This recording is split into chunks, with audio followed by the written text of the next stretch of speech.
What is up, guys, and welcome back to another episode of Nwadei MMA, here with your boy Noah, where I give you my thoughts, but more importantly, ask for yours, as you guys are the MMA community and boxing community if we're talking about this video.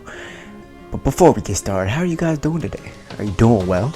I really do hope that you are. Today we're going to be talking about Gamebred boxing for Jorge Masvidal's fighting promotion. He has two fighting promotions. One is Gamebred FC and the other is Gamebred Boxing Promotions, and I believe Gamebred FC is actually a bare knuckle MMA organization, so it's similar to BKFC except it's MMA. And you know, some parts of me actually like that, some parts of me is still a little weird about it, but you know, it is what it is, and I respect Gamebred for doing this. One of the things I like about Jorge Masvidal is that he is a real OG, and it's not just that he's been fighting forever or he's been around the game or in the game for a long time, but he also respects the different martial arts. He respects the jiu-jitsu aspect of MMA. He respects the wrestling aspect of MMA, and he really understands it as well. Even if he doesn't implement it the best way possible at the highest of levels, he truly understands it, and you can hear it when you hear him talk about it,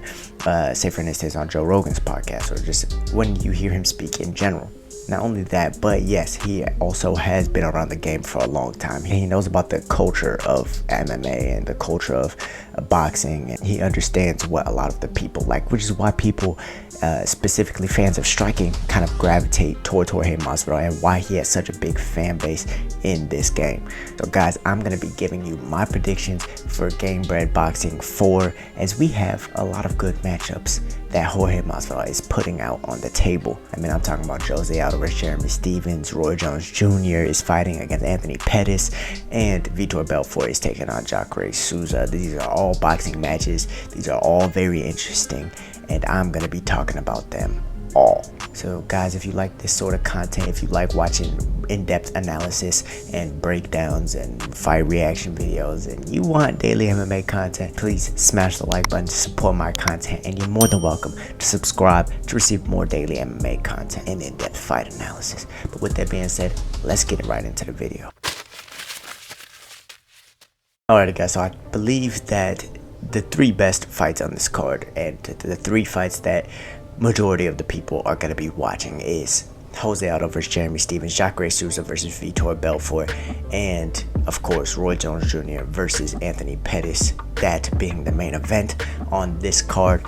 And so first off, I'm going to start off by talking about Jose Aldo versus Jeremy Stephens. Now, they've fought before in MMA, and majority of the fight was actually striking, but it wasn't just using the hand, which is what this is going to be. It was a mixed martial arts fight, so they were throwing kicks, elbows, knees, all of those sort of things. However, Jose Aldo did end up finishing him by body shots. Now, if we're talking about a purist standpoint of boxing, who do we think is the better boxer? Technique wise, I would have to go with Jose Aldo. I mean, he spent years training with guys like Mikey Garcia, and when he had the belt and he was training for these guys, he spent years getting away from his Muay Thai actually, and focusing a lot more on boxing. And he really fell in love with the sport. You hear him talk about it all the time, and you hear him saying that he wanted to compete in boxing half the time that he was champion, and so he really enjoys the science of it. And technique wise, I'm going with Jose Aldo if we're talking about that standpoint. However, I believe Jeremy Stephens actually used his hands a lot more. I believe he got more finishes with his hands in MMA.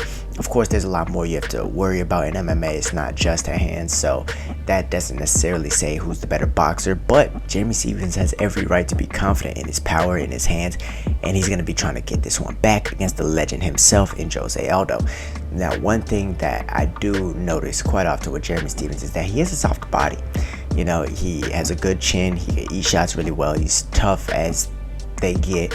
He really likes to put on the pressure and close the distance, make things an exciting fight, and those are all good for him. But Jose Aldo likes to do the same thing. He likes to put on an exciting fight. He's very fast twitch, and he also likes to dig to the body, and that's where I think that this one more or less leans in Jose Aldo's favor, because Jose Aldo is an absolute animal, especially when he is digging to the body. I mean, we saw it against Renato Moicano, we saw it against Jeremy Stephens, and we saw it even against Petr Yan. He hit him to the body a few good times.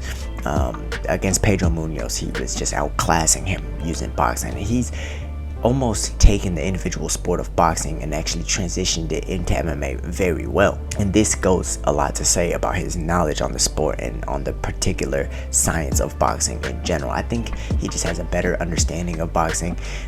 We see him go to the body a lot more than we see Jeremy Stephens go to the body, and I think his footwork's better, his head movement's better, and I think that because he already has this win over Jeremy Stephens, that might actually play a role, and especially because it was finished by punches, that might play a role in the confidence that Jeremy Stephens is gonna have. Jeremy Stephens kind of has this bully mentality where it's like, if he's up on the cards or if he's dominating the fight, then he's as good as you can get. But the moment he gets hurt or he faces a bit of adversity, yeah, he's going to keep fighting. He's going to try and fight his way out of it, but he just can't help but show it. And the moment you show your weakness to your opponent, it's hard to really come back from that, because especially with mixed martial artists and fighters in general, they smell that blood in the water, and it's almost like, okay, I can't even get tired anymore. I'm just going to pour it on this guy because he's going to break before I do. So official prediction for Jose Aldo versus Jeremy Stephens. I'm taking Jose Aldo. The legend, the king of Rio, Jose Aldo is who I pick. And honestly, I mean, I think he's going to be up in pretty much every round, but I think he'll finish it within the distance. Next, we have Vitor Belfort versus Jacare Souza. Now, this is an interesting one because both of these guys, black belts in Brazilian Jiu-Jitsu, both of these guys have all their careers been trying to get better at the striking aspect. Vitor Belfort, he was known as this black belt with a Gracie name who came in and was just knocking people out from day one. And he was doing it for a ton of years. He was doing it on TRT, and I'm sure that there's not going to be that good of testing in this promotion, so to speak. And so I expect TRT Vitor to really be a problem.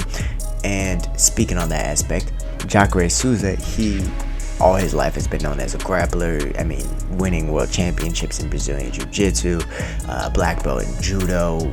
He's known for his grappling.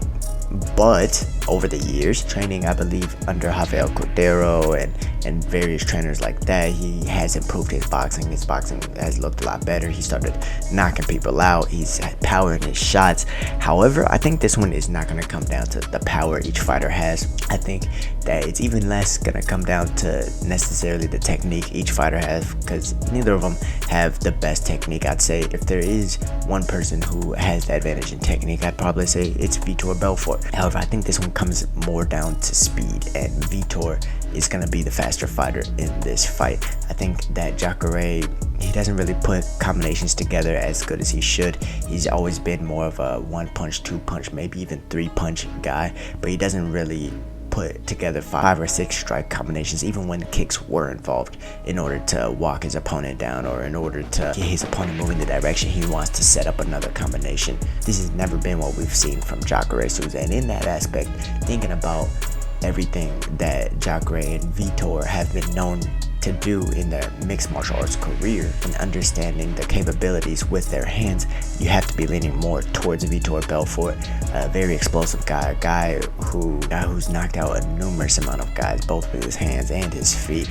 But the fact that he has had more recent boxing experience than Jacare Souza, I mean, fighting Evander Holyfield, yeah, it was stopped early or whatever, where he got a jump on a 60-year-old man, but experience is experience, recency is recency. He's fought more recent than Jacare Souza. Souza's been on the sidelines for a little while now. He hasn't fought since 2021. He's 43 or 41 years of age now, and Vitor's gonna be on some sauce, so I'm taking Vitor Belfort in this fight. Moving on to your main event, Roy Jones Jr. versus Anthony Pettis. A very interesting one. This is a very interesting one because Roy Jones Jr., of course, should have the experience advantage in boxing. Honestly, I think this is probably the most interesting one. I mean, I think it's close with the Jeremy Stephens Jose Aldo one, just because they fought before, and one's more known for his kicks, one was more known for his hands, and Jose Aldo's had boxing experience, and you know, that one's very interesting, and there's a lot to talk about on it. But this one, Roy Jones has the experience. Pettis has the youth, even though he's 36, 38 now, something like that. Pettis has the recency. He's been fighting in PFL, whether it be MMA or not. He's still in there getting experience. And another factor you're gonna have to look at when talking about this fight is that Roy Jones Jr., over the course of his career, his best attributes came from his speed, his timing, his reactions, his reflexes. And as you get older, those are the things that go. Those reflexes aren't going to be as fast. You're not going to have that same fast twitch muscle and be Captain Hook like you used to be. You're not going to have endurance in your legs to be moving around all over the ring like you were able to in the past. And so being an older man, I think that a lot of what made Roy Jones Jr. is gone now. And it evens the playing field on a technical aspect a lot. And I think that's what we saw when he fought against Mike Tyson. Yeah, it was more of an exhibition match. I don't think Mike was really in there trying to hurt him. I think if he was, he would have hurt him a lot worse than he did. I think Mike was a lot more prepared for that fight. But I also think that what made Mike so good was his technique, was his mind, was his ability to close that distance. And then power really never leaves you. It's more speed and reflexes that leave you as you get older. And so when talking about that, I don't think he's going to have the same speed. I don't think he's going to have the same reflexes. I assume Anthony Pettis will be faster and quicker in this matchup. And I think Roy Jones is really going to have to implement his experience and knowledge in boxing in order to have a chance against Anthony Pettis, considering his youth, his sparkiness, and his creativity. If this ends up being reflexes against reflexes, I can't see Roy Jones winning this one. However, if Roy Jones comes out and tries to box, he's supposed to be in better shape for this one. Mike Tyson fight was supposed to have been a wake-up call. He's been training seriously for a while now. Now, regardless, he is 50 or above 50 years old, so this is, it's Anthony Pettis is supposed to win this. But the fact that Anthony Pettis has been known for his kicks and his creativity, not necessarily his hands, not necessarily his combinations, he's more been a pop shot striker, whether it be kicks or hands, in his career. The fact that he's known for this and not setting up his combinations with his hands and pressuring forward and being a savvy technical boxer, you don't know which way this one's gonna go. And however, if I am choosing, I didn't like the way that Roy Jones looked against Mike Tyson. I thought it was slow and ineffective, and there was only maybe glimpses of what he looked like when he was a lot younger. I think that if he's still going to be trying to rely on these reflexes and the things that he had when he was younger, I think that Anthony Pettis is going to take it. I think probably 7 times out of 10, Anthony Pettis takes this one. However, there is a world where Roy Jones Jr., being the bigger guy, being the more experienced guy, being the more knowledgeable boxer, does take this one home. There is a world where he's not going to have to work as much as Anthony Pettis, so that endurance might not actually play a factor. There is a world where he's going to be more composed than Anthony Pettis, because Anthony Pettis isn't used to just fighting with 2 hands. So as for who am I picking in this fight, I'm taking Anthony Pettis. But I really, the biggest thing I want to take away from this fight is how Roy Jones looks at his age, coming back after that performance against Mike Tyson. I want to see Captain Hook do his thing. I want to see his reflexes. I want to see, even if he doesn't get the win, we all just want to see Roy Jones Jr. God, this is going to be awesome. Hopefully it's awesome. Hopefully nobody gets too, badly injured or hurt.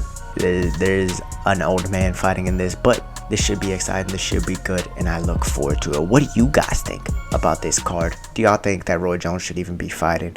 A lot of people are going to have some mixed opinions on this. Do y'all think that he should be fighting a guy like Anthony Pettis, someone so much younger? I mean, to be honest, I'm surprised he's not fighting Jake Paul. But guys, please let me know in the comments down below what you guys think about this. As always, I'm very interested to hear your guys' perspective on these fights, who y'all got winning, and so much more. However, with that being said, thank you guys for stopping by my channel today. As always, stay safe, stay blessed. I'm out. Peace.